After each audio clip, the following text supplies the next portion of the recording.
Assalamualaikum warahmatullahi wabarakatuh. Perkenalkan, saya Selvi Prastikasari, mahasiswa dari STKIP PGRI Tulungagung, Program Studi Pendidikan Ekonomi kelas 4B. Sebelum menjawab pertanyaan dari dosen saya akan membahas sedikit tentang COVID-19. COVID-19 saat ini menjadi ancaman serius bagi semua bangsa. Bahkan tingkat kematian akibat virus yang bermula dari Wuhan, Cina ini terus meningkat setiap harinya. Virus corona merupakan jenis baru coronavirus yang belum pernah diidentifikasi manusia sebelumnya. Virus corona termasuk keluarga besar virus yang menyebabkan penyakit manusia dan hewan.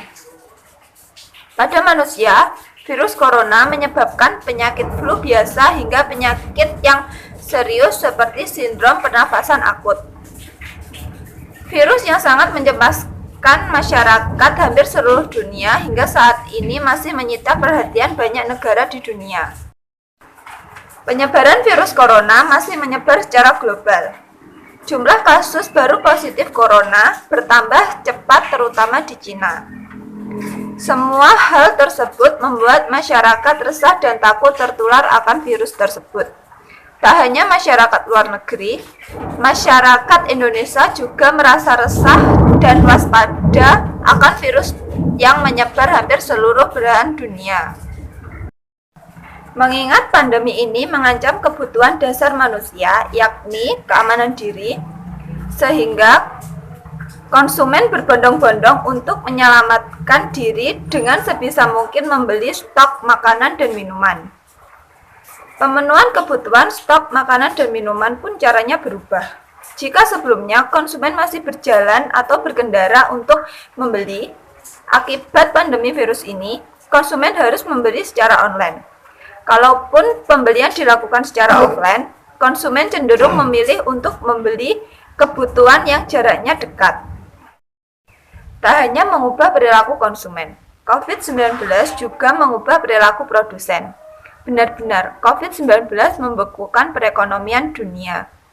Produsen mengurangi hasil produksinya karena kesulitan dalam menjual produk-produknya. Permintaan konsumen pada suatu produk menurun, sehingga setiap variabel yang terbentuk dalam pasar harga dan kuantitas sudah tidak seimbang.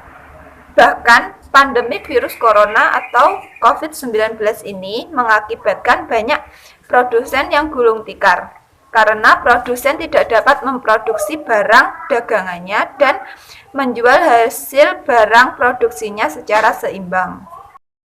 Jika saya adalah pelaku bisnis, yang mungkin bisa saya lakukan dalam situasi seperti sekarang ini adalah yang pertama, fokus pada pembelian online. Agar bisnis tetap bertahan pada saat wabah corona seperti saat ini, lebih baik fokus pada online food delivery, guna memudahkan pelanggan untuk tetap bisa menikmati santapan makanan. Yang kedua adalah, sarankan pelanggan untuk menggunakan mobile payment. WHO mengatakan, ada kemungkinan bahwa infeksi dari virus corona ini bisa saja berasal dari uang tunai. Sebab uang tunai sering berpindah tangan dan bisa menjadi sarang bakteri atau virus. Yang ketiga adalah analisis strategi bisnis. Selagi Anda di rumah saja, mungkin Anda memiliki banyak waktu luang dibanding biasanya.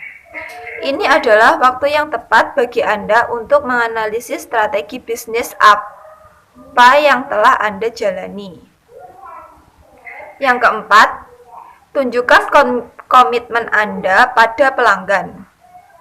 Dengan tetap meningkatkan kualitas produk serta layanan bisnis, pelanggan akan tahu bahwa Anda akan dengan senang hati dan siap untuk memenuhi kebutuhan mereka.